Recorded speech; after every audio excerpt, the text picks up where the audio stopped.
అమీనే ఇలాహీ ఈ ఉర్దూ మాటకు దేవుడొక్కడే అనేది తెలుగు అర్థం.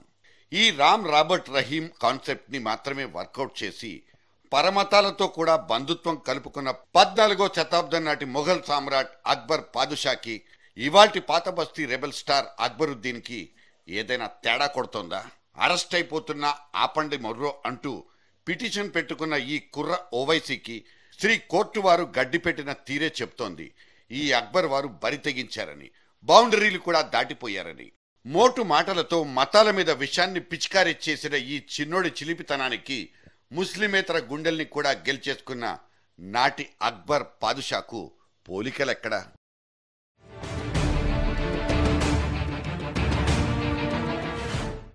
ఒక వర్గం మనోభావాల్ని కొరికి తినేశాడని, ప్రత్యేకించి ఒక మతాన్ని కడిగి పారేశాడని ఇవాళ అక్బర్ మీదున్న ప్రధానమైన ఎలిగేషన్. అందుకే ఈ అరెస్టు, ఈ రాద్ధాంతం. కానీ ఇప్పుడున్నది రెచ్చగొడితే రెచ్చిపోయేటంతటి అనాగరిక ప్రపంచం మాత్రం కాదు కనుక మనందరం బతికిపోయాం.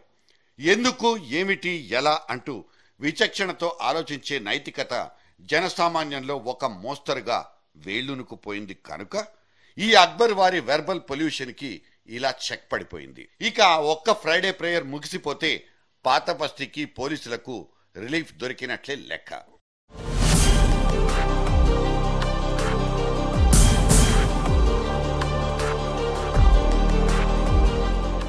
నోటికొచ్చిన 4 అలగా మాటల్ని వాడిపారేయడం, ఫైర్ బ్రాండ్ గా అవతారం ఎత్తడం, 4 రోజులు వార్తల్లో నలిగిపోవడం, ఇవే ఇవాల్టి రాజకీయాల్లో వర్కౌట్ అయిపోతున్న పాపులర్ స్టెప్స్. కాకపోతే ఇటువంటి సడన్ స్టార్స్ కరిష్మా ఎంతకాలం అన్నదే ఇక్కడ కనిపించే క్వశ్చన్ మార్క్. ఇప్పటికే ఒకసారి చచ్చి బతికి షేర్ ఏ డక్కన్ అంటూ హైదరాబాద్ రారాజుగా పిలిపించుకుంటున్న అక్బరుద్దీన్ని ఈ వేడెక్కించే మాటలు కొంతమందిలో హీరోగా నిలబడితే నిలబడొచ్చు కాక, అంత మాత్రానికి జనమంతా ఈ మాటల మాయాజాలానికి సరెండర్ అయిపోతారని కమిట్ అవ్వడానికి వీల్లేదు. ఇటువంటి వాళ్ల వెనక గుడ్డిగా తిరిగేస్తూ, జెండాలు మోసేస్తూ, హిడెన్ అజెండాలకు తమ జీవితాల్ని బలి చేసుకునే బాధ్యత లేని కుర్రకారు 10 నుంచి 15% మించి ఉండరు. చేతుల్లో గులకరాళ్లు పట్టుకుని రోడ్ల మీద అడ్డంగా తిరిగే ఈ 10% పోను మిగతా 90% మందికి వాళ్ళ జీవితాల మీదే ధ్యాసంతా. ఎవడి గోడు వాడిది. వాడి సుడిగుండాల్లో చిక్కుకుని బయటికి రాలేక సతమతమయ్యే అభిమన్యులే ఇక్కడంతా. కన్న తల్లికి బీమారీ చేస్తే దవాఖానాలో చేర్పించి ఆందోళన పడుతున్న ఒక ఆమ్ ఆద్మీ గుండెలకు ఈ అక్బర్ మార్క్ డైలాగులు అస్సలు గుచ్చుకోవు. గుమస్తా ఉద్యోగం ఇచ్చే జీతం రాళ్లు సరిపోక సాయంకాలాలు అంగూరీలు అమ్ముకునే ఇంకో సలీం భాయ్కి ఈ మత ఛాందస వ్యాఖ్యలు ఉత్తేజాన్ని కలిగించబోవు. అదంతా అతడి నోటి దులేనంటూ కొందరంటే, అక్బర్ బాయ్ ఎప్పుడూ అంతేనంటూ ఇంకొందరు సైడ్ ఇచ్చుకుంటారు. అంతే తప్ప పనిగట్టుకుని మరీ తమ మనసుల్ని గాయపరుచుకోరు. తమ మనోభావాల్ని తమలోనే భద్రంగా దాచిపెట్టుకుంటారు. జనంలో మెరుగవుతున్న ఈ వైఖరి వల్లే పాత బస్తీలో అల్లర్లనేవి ఒక పాతకాలపు చేదు జ్ఞాపకాలుగానే మిగిలిపోయేది. పరిస్థితులు వేడెక్కడం తప్పిస్తే అక్కడి జనజీవనం ప్రశాంతంగానే సాగిపోతోంది.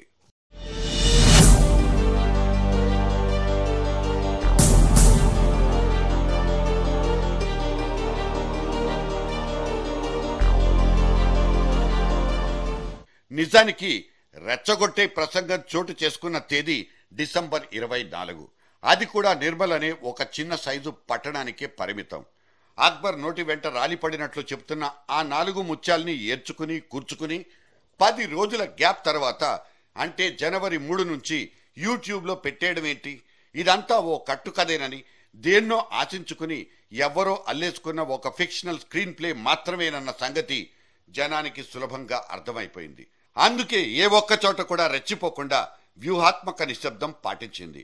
మేము సైతం స్పందిస్తాం, బట్ కండిషన్స్ అప్లై అంటూ మెలిక పెట్టేంత మెచ్యూరిటీ ఇవాళ జనంలో కనిపించడం అంటే అది ఖచ్చితంగా ఆహ్వానించదగ్గ పరిణామమే. ఈ జన జాగరణకే జర్నలిస్ట్ డైరీ జేజేలు పలుకుతోంది.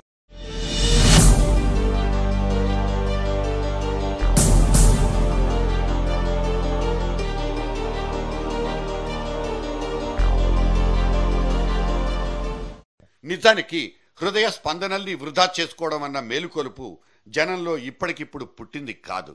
ఎప్పుడు దేనికి ఏ విధంగా స్పందించాలో ఆ విధంగానే స్పందించేలా జన సమూహం ట్యూనైపోయింది. వెనక్కెళ్లి వెతుక్కోవాలే గాని ఇందుకు బోలెడని సాపత్యాలు లేకపోవు. లంచగొండులనబడే లుచ్చాల్ని పారదోలేద్దాం రండంటూ పిలుపునిచ్చినప్పుడు జనం తండోపతండాలుగా కదిలి వచ్చింది. అది అన్నా హజారే కావచ్చు, అరవింద్ కేజ్రీవాల్ కావచ్చు. జనం నుంచి సంఘీభావం పెల్లుబికిందన్నది కనిపించిన వాస్తవం. నిన్నటికి నిన్న ఢిల్లీ నడిబొడ్డున ఒక అనామిక మానవ మృగాల బారిన పడి అసువులు బాచినప్పుడు దేశం మొత్తం సింగిల్ స్లోగన్తోనే రోడ్డు మీదకొచ్చేసింది. అబలల మీద ఈ బలాత్కారాలేంటని సూటిగా ప్రశ్నించింది కూడా. ప్రభుత్వాల మత్తును వదలగొట్టేసింది.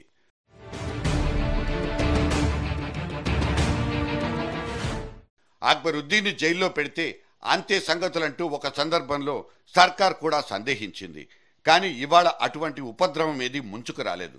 జగన్ మీద చెయ్యి పడితే 1,00,000 చేతులు గాల్లోకి లేస్తాయంటూ రెచ్చిపోయిన ఒక వీరావేశపరుడి ఆశావాదం కూడా అప్పట్లో ఫలించలేదన్నది ఇక్కడ గుర్తుకొస్తున్న ఇంకో అంశం. అభిమానం వేరు, దురభిమానం అంతకంటే వేరు. అదృష్టం కొద్దీ జన సమూహంలో దురభిమాన పర్ల జనాభా తగ్గిపోతోంది.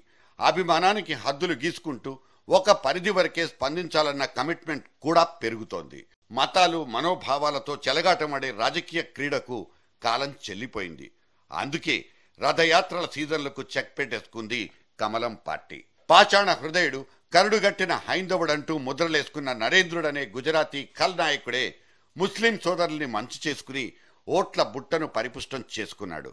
మతం కాదు, అభివృద్ధే నా అభిమతం అంటూ స్టైల్ మార్చిన ఈ మోడీ కంటే ఆ స్టైల్ని ఓకే చేసుకున్న జనమే అక్కడ గెలిచింది. అందుకే చెప్తున్నాం, మనుషులు మారిపోయారు, ఇక వ్యవస్థలే మారాల్సింది.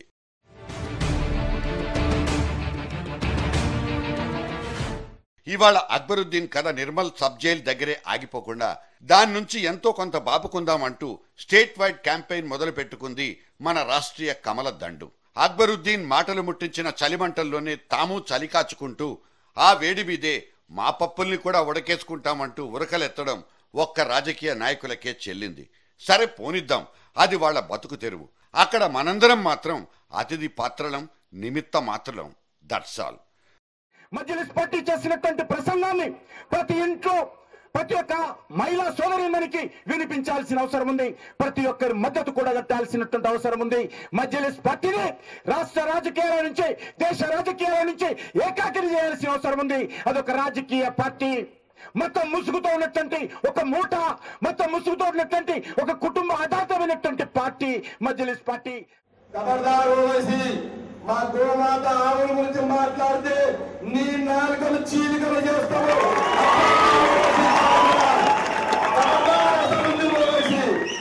మాటలు కోటలు దాటినందుకు ఇక్కడ అక్బరుద్దీన్ అనే పాత బస్తీ ఎమ్మెల్యే అరెస్ట్ అయితే, అదే మరుజాములో ఒక హత్య కేసులో బుక్ అయినందుకు ఎరపనేని అనబడే గురజాడ ఎమ్మెల్యేని పట్టుకొచ్చి జైల్లో పెట్టేసింది కాకి శాఖ. కానీ మనం ఎవ్వరమైనా ఉలిక్కి పడ్డామా? అక్కడైనా ఇక్కడైనా అంగుళమంత అలజడి లేదు, ఆందోళన అంతకంటే లేదు. ఇవాళ రేపు రాజకీయాలనబడే రొచ్చును పట్టించుకోవడం దాదాపు అందరూ మానేశారు.